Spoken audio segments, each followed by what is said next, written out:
kayo sa therapy na community ng Bayo. Hello, good morning mga kabayo. This is Faith Baflor, taga Toledo City, Cebu. At andito ako ngayon sa biotherapy.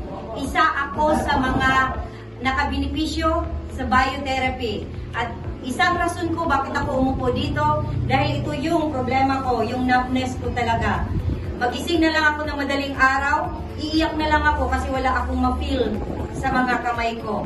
Pero sa awa ng Diyos, ito yung ginamit niya na naging okay na sa akin. Lalo na yung insomnia ko. Talagang hindi ako makakatulog.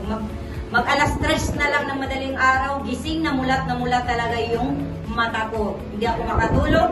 Ito yung mga paa ko, namanhid ito. Pero sa awa ng Diyos, naging okay ako sa bayo na nakaupo ako 1 to 10 days. At ngayon, 2 buwan na ako.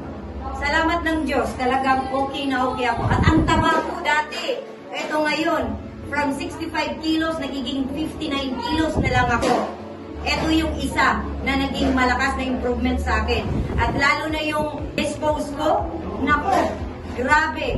Ang baho ng disposal ko at ang lagkit, mantikain talaga.